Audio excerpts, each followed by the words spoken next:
Boleh kita ngomong dong, salah satu penyebab dari usus buntu adalah pola makan yang tidak baik. Betul.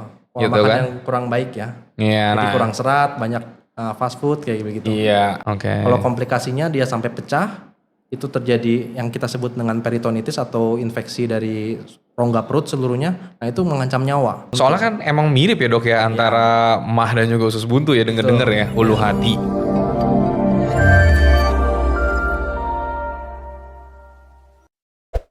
Sahabat Bella, kembali lagi di PDKT Podcast Dokter Kesehatan Terpercaya. Pokoknya paling terpercaya di Bekasi ini ya rumah sakit ya. Nah, kita kali ini topiknya adalah penyakit yang sering banget didengar, itu adalah usus buntu. Nah, ini pasti topik yang sangat menarik dan kita pasti akan langsung seperti biasa berbincang dengan dokter spesialis bedah, Dr. Reynaldo Sugiyardi. Nah, dokter kembali lagi dokter. Karena spesialis bedah mah banyak tindakannya ya dok ya. Betul. Kemarin kita udah bahas beberapa hal. Nah sekarang ini usus buntu dok. Langsung aja dok, saya mau tanya.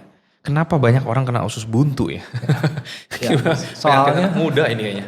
Soalnya ya semua orang itu punya usus buntu, dan usus buntu yang disebut itu kan infeksi ya. Oke. Tapi ini tuh penyakit biasanya umumnya ya 90% itu terkena pada usia muda. Nah itu dia. Di bawah kurang lebih di bawah 35 tahunan. Karena dengan bertambahnya umur, usus buntu itu dia akan makin lama makin mengecil. Jadi tidak bisa lama-lama tidak ada lumennya atau tidak ada rongganya di dalamnya, akhirnya tidak bisa pada saat usia tua itu jarang kena usus buntu. Oh. Jadi yang riskan itu usia muda. Justru gitu ya. Oh itu dia penjelasannya. Karena di masa tua itu tidak ada. Dia makin mengecil. Mengecil itu ya tadi ya. Usus buntunya. Jadi jarang terkena. Bukan berarti nggak bisa ya, tapi jarang. Nah pertanyaannya kalau gitu apa penyebabnya? Ya, jadi kalau kita bicara usus buntu ya, jadi usus buntu itu sesuai dengan namanya ya. Jadi dia ususnya itu Buntu. ujungnya buntu. Dia itu menempel di usus besar bagian awal. Yang kita sebut nama ususnya itu bahasa kedokterannya cecum. Oke. Dia diketahui fungsinya itu menghasilkan imunoglobulin ya, jadi sel daya tahan terhadap untuk sistem pencernaan kita. Ya, karena makin tua sel-selnya makin bagus ya, tubuh udah terbentuk sempurna dari hati, dari bagian yang lain, jadi usus buntu itu makin lama makin gak ada fungsinya. Yang tadi makin mengecil itu ya. Kalau kita tanya penyebabnya itu karena dia ususnya cuma satu lubang ya, karena ujungnya buntu, jadi dia itu penyebab infeksinya itu karena tersumbatnya di pangkal usus buntu tersebut. Penyebabnya banyak, bisa karena kotoran atau feses yang mengeras ya, karena tidak lancar buang air besarnya jadi mengeras terus menempel di pangkal usus buntunya. Sehingga tersumbat. Terus bisa juga karena lendir, bisa juga karena beberapa sisa makanan, itu juga bisa. Kok bisa ya? Maksudnya dia punya hormon kurang bagus, nggak bisa, jadi nggak lancar gitu, atau ada penyebab penjelasan lain dok? Atau itu masih misteri? Soalnya kan semua orang makan, semua orang buang air besar juga gitu. Kenapa ada yang kena, ada yang enggak gitu kan? Karena beberapa orang itu buang air besarnya nggak lancar. Nggak tiap hari ya. Kadang-kadang ada yang seminggu 2-3 kali. Ya. Itu salah satu faktor resikonya.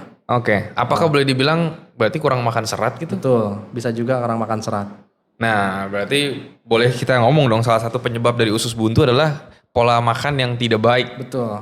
Pola makan yang kurang baik ya. Jadi kurang serat, banyak fast food kayak begitu. Iya, anak kecil zaman sekarang apalagi anti sayur. Kalau ada sayur malah dipinggirin ya. Nah, jangan, kalau yang nggak mau buntu ususnya ya harus makan sayur yang banyak ya.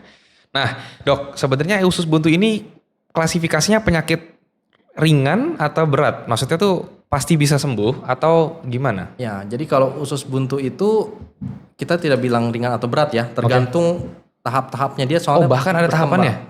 Awalnya usus buntunya itu dia cuman baru tersumbat, jadi baru nyeri-nyeri sedikit ya. Sampai yang sudah parah itu dia bisa sampai membengkak, sampai pecah. Kalau sudah pecah, itu infeksinya jadi meluas ke seluruh perut. Jadi untuk awalnya gejalanya itu dia hanya rasa-rasa mual. Ya, jadi nafsu makan turun, mual, kadang disertai muntah, dulu ada demam, terus disertai nyeri perut di sekitar pusar, biasanya pusar atau ulu hati. Terus dalam hitungan jam atau dalam hitungan hari dia akan berpindah ke sisi kanan. Itu gejala yang paling khas biasanya. Oh ternyata ada tahapannya dulu ya. Itu kan proses pengerasan tadi ya, untuk tersumbat tentu pasti berproses dong ya dok. Betul. Apakah memang kita bisa deteksi dari dini supaya kayak ini udah mulai tanda-tanda nih, atau memang jujur aja sulit selama dia belum merasakan nyeri atau mual yang berlebih tadi, nggak bisa ketahuan, namanya juga belum kesumbat atau Iya. gimana tuh dok? Kalau mual-mual doang kan takutnya Ya, kan kayak dia sakit bilang mah gitu kan, iya dia orang. bilang mah lambung lagi. Ya, memang mirip-mirip gejala awalnya. Dia kalau sudah nyeri perut di kanan bawah, nah itu baru orang bisa tahu. Ngomong usus Ini buntu kemungkinan tuh. orang-orang kan taunya usus buntu sakit perut gitu ya. Makanya. Nah, memang agak susah diagnosis di awal, tapi kita makanya mesti kalau udah ada nyeri-nyeri sedikit di daerah ulu hati itu kadang-kadang itu udah ada kemungkinan ke arah sana. Terutama kalau dia berpindah ke kanan bawah. Oh Itu itu. udah mulai fix tuh ke arah usus buntu. Soalnya kan emang mirip ya dok ya antara mah dan juga usus buntu ya denger-denger ya ulu hati. Oke larinya ke sana ya.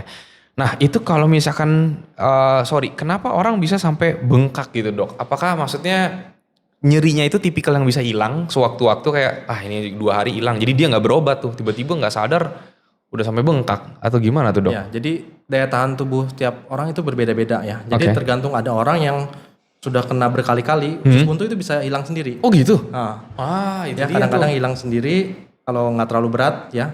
Terus dia bisa sembuh karena daya tahan tubuhnya bagus atau karena dia makan antibiotik, sakitnya mulai hilang. Terus tapi resikonya kalau dia nggak ditindak ya, itu suatu saat bakal kambuh lagi dan resiko untuk terjadinya percepatan atau pecah itu lebih tinggi kalau udah berkali-kali begitu. Nah that's the problem. Kalau gitu kapan orang harus berpikir oke ini saya perlu operasi. Oh berarti artinya sebenarnya pertama tindakannya pakai antibiotik bisa ya? Kalau ya itu antibiotik kan memang dia kan infeksi obatnya antibiotik. Cuman penyebab usus buntunya itu sebaiknya dibuang supaya dia tidak resiko untuk kambuh kembali. Gimana dok? Ada keputusan secara medikal nggak? Ini antibiotik dulu aja atau nggak? Ini perlu operasi?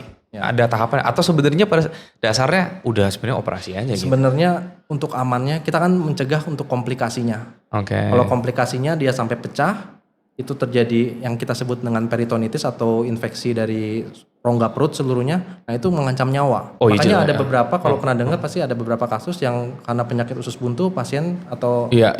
bisa meninggal apalagi terutama anak-anak ya riskan. Itu bisa. Makanya kita untuk mencegah itu sebaiknya dibuang, diangkat. Kalau dia sebenarnya fungsinya nggak terlalu banyak untuk badan juga. Nah itu yang jadi pertanyaan dok. Ibaratnya kalau misalkan melakukan operasi usus buntu, Ya. apakah ada dampak lain yang terjadi dalam tubuh?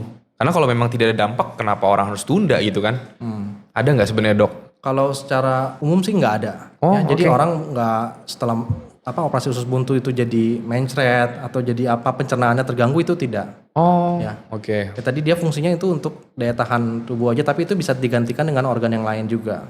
Oh, Gitu, dengan nice. bakteri juga perut, dengan bakteri bagus, bakteri baik yang di usus itu juga bisa membantu daya tahan. Oke, ini buat pandangan buat teman-teman sahabat Bella juga nih ya. Jadi kalau misalnya punya usus buntu, ya tadi udah jelaskan.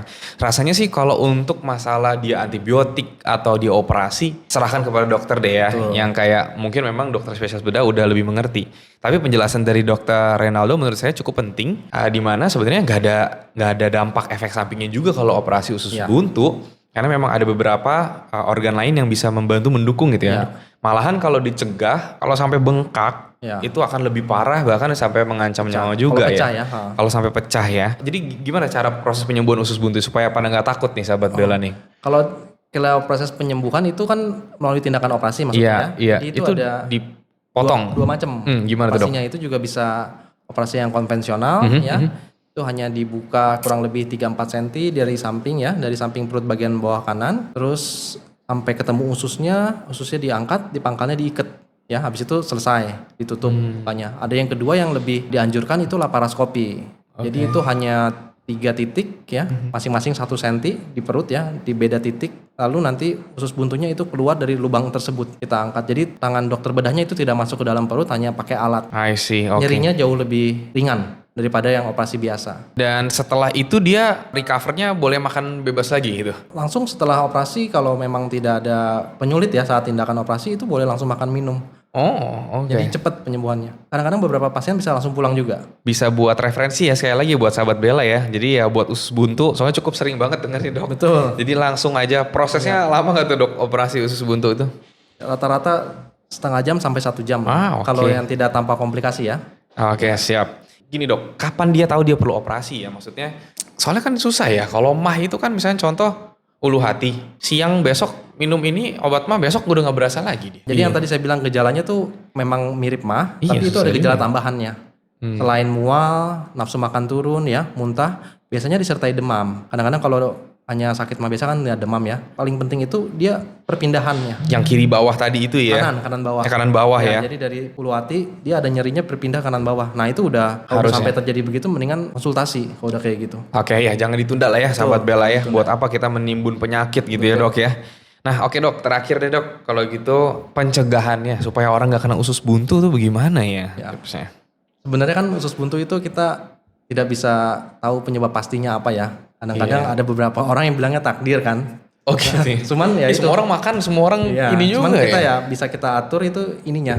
Apa bener karena kebanyakan makan cabai dok katanya? Kalau cabai sih enggak ya. Tapi itu memang ada beberapa saat operasi ditemukan biji cabai di dalam usus buntu. Tapi itu belum tentu jadi penyebabnya. Mungkin sering makanya. Ya.